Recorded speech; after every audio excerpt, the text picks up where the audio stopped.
तो दोस्तों आज के इस वीडियो में हम लोग ये जानने वाले हैं कि आप अपने फ़ोटो गैलरी में रखे हुए फ़ोटोज़ को फ़ोटोज़ ऐप में कैसे अपलोड कर सकते हैं।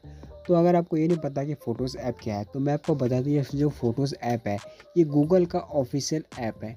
इस ऐप में आप अपने फ़ोटोज़ को अपलोड कर सकते हैं और यहाँ पर अपने फ़ोटोज़ को अपलोड करना, सेव करना बिल्कुल सेफ़ है। तो ऐसे में होता ये है कि अगर आप यहाँ पर फ़ोटोज़ को अपलोड कर देते हैं तो ऐसे में अगर वो फ़ोटो डिलीट हो जाता है या फिर आपका मोबाइल वगैरह चोरी हो जाता है, तो उस केस में आपने जिन भी फ़ोटोज़ का बैकअप बना रखा है, उन फ़ोटोज़ को आप दोबारा से डाउनलोड कर सकते हैं। तो चलिए अब बात करते हैं कि आप ऐसा कैसे कर सकते हैं। तो इसके लिए यहाँ पर आपको सबसे पहले अपने मोबाइल फ़ोन में फ़ोटोज़ ऐप को ओपन कर लेना है और जैसे ही आप यहाँ पर आप फ़ोटोज़ ऐप को ओपन करेंगे, तो यहाँ पर आपको बहुत सारी फ़ोटोज़ दिखाई देंगी। तो ऐसे में यहाँ पर बहुत सारे लोग कन्फ्यूज़ हो जाते हैं और वे लोग ये सोचते हैं कि यहाँ पर मुझे ऑलरेडी फ़ोटोज़ ऐप में मुझे फ़ोटोज़ दिखाई दे रही है। मतलब ये सारी फ़ोटोज़ पहले से बैकअप की हुई है, यानी कि ये फ़ोटोज़ यहाँ पर अपलोड की हुई है, लेकिन ऐसा बिल्कुल भी नहीं है। यहाँ पर आपकी फ़ोटो गैलरी में जितने भी फ़ोटोज़ हैं, वो सारी फ़ोटोज़ एंड वीडियोज़ यहाँ पर आपको दिखाई देंगे। लेकिन इसका ये मतलब नहीं है कि ये बैकअप है।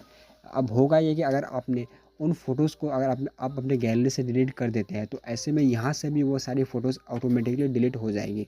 तो यहाँ पर आप देख सकते हैं, यहाँ पर बहुत सारी फ़ोटोज़ हैं, जिसके आगे में आप कुछ आइकन देख सकते हैं, जैसे कि एक एरो का आइकन है बिल्कुल कॉर्नर में।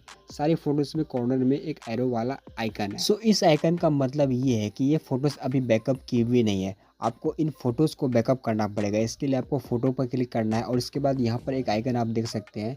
यहाँ पर एक बैकअप का आइकन है। आपको बस यहाँ पर इस आइकन पे टैप करना है और जैसे आप इस आइकन पे टैप करते हैं, इसके बाद यहाँ पर आपको एक अपलोडिंग का नोटिफिकेशन आपको यहाँ पर दिखाई देगा और इसके बाद आपका फ़ोटो बैकअप होना स्टार्ट हो जाएगा। ठीक इसी तरह आप एक-एक करके अपनी सारी इम्पोर्टेंट फ़ोटोज़ का अपलोड कर सकते हैं। जैसे कि मान लीजिए मुझे इस फ़ोटो को अपलोड करना है, आप सिंपली फ़ोटो पर क्लिक कीजिए, इसके बाद इस अपलोड वाले आइकन पे टैप कर दीजिए।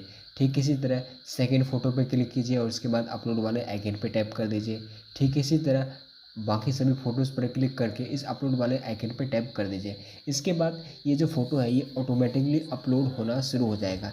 इसके अलावा अगर आप चाहें तो डायरेक्टली इन सभी फ़ोटो एक साथ बैकअप कर सकते हैं। इसके लिए आपको सिंपली किसी भी फ़ोटो पर कुछ सेकंड प्रेस करना है।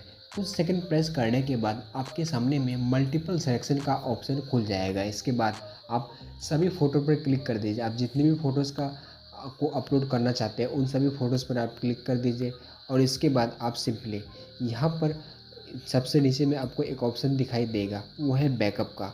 आपको बस यहाँ पर इस बैकअप वाले ऑप्शन पे टैप कर देना है। इसके बाद आपकी सारी फ़ोटोज़, जितनी भी फ़ोटोज़ को आपने सेलेक्ट किया है और वीडियोज़ को, वो ऑटोमेटिकली बैकअप होना शुरू हो जाएगी। सो बैकअप करने का फ़ायदा ये है कि बैकअप यानी अपलोड। इसका फ़ायदा ये है कि अगर ये फ़ोटो आपकी गैलरी से डिलीट हो जाता है, तो इस केस में आपको बस करना ये है कि आपको ज़्यादा कुछ नहीं करना, आपको सिंपली फ़ोटोज़ ऐप को ओपन करना है। इसके बाद आपको यहाँ पर करना ये है कि यहाँ पर आपने जो भी जीमेल आईडी दिया हुआ था, ऊपर में आप देख सकते हैं आपको एक प्रोफ़ाइल का आइकन दिखाई देगा। आपको बस इस प्रोफ़ाइल वाले आइकन पे टैप करना है। इसके बाद आपको जो भी ईमेल आईडी है, जिस भी ईमेल आईडी में आपने फ़ोटोज़ को अपलोड किया, उस ईमेल आईडी के साथ आपको लॉगिन करना है। इसके लिए आप सिंपली इस ड्रॉप डाउन वाले ऑप्शन पे टैप कर दीजिए।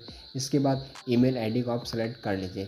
ईमेल आईडी को सेलेक्ट करने के बाद आप लॉगिन हो जाएंगे और लॉगिन करने के तुरंत बाद आपने जितनी भी फ़ोटोज़ को यहाँ पर अपलोड किया है, वो सारी फ़ोटोज़ आपको यहाँ पर दिखाई देगी और इस फ़ोटोज़ को आप डाउनलोड कर सकते हैं। इसके लिए आप सिंपली उस फ़ोटो पर क्लिक कर दीजिए जो भी आप फ़ोटोज़ आपका डिलीट हो चुका है। जैसे कि मान लीजिए ये फ़ोटो मेरा बैकअप किया हुआ है।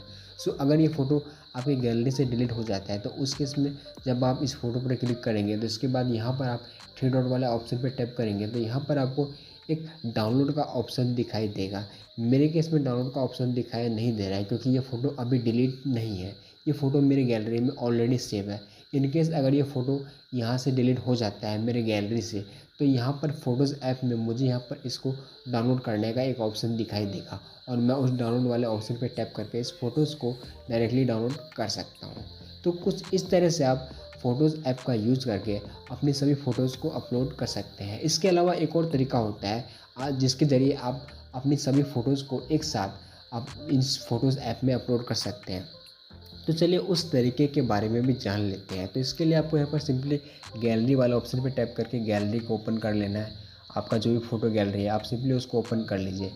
इसके बाद आपको यहाँ पर करना ये है कि आप जिन भी फ़ोटोज़ का बैकअप बनाना चाहते हैं, आप उस फ़ोटो पर क्लिक कर दीजिए। आप उस पर लॉन्ग प्रेस कीजिए कुछ सेकंड के लिए। मान लीजिए मुझे ये कुछ 4-5 डॉक्यूमेंट है, मुझे इसको अपलोड करना है, तो मैंने इन सभी को एक साथ सेलेक्ट कर लिया है। इसके बाद नीचे में एक ऑप्शन आपको दिखाई देगा शेयर का, आप इस शेयर वाला ऑप्शन पे टैप कर दीजिए। इसके बाद यहाँ पर आपको एक फ़ोटोज़ ऐप का आइकन दिखाई देगा, आपको इस फ़ोटोज़ ऐप में क्लिक कर देना है। इसके बाद यहाँ पर आप देख सकते हैं सबसे नीचे में एक ऑप्शन है अपलोड का, आपको बस यहाँ पर अपलोड वाले ऑप्शन पे टैप कर देना है। और जैसे ही आप इस अपलोड वाले ऑप्शन पे टैप करते हैं, इसके तुरंत बाद आपका ये जो फ़ोटो है ये ऑटोमेटिकली अपलोड होना शुरू हो जाएगा। तो दोस्तों आज के इस वीडियो में इतना ही, मिलते हैं आपसे किसी दूसरे वीडियोज़ में।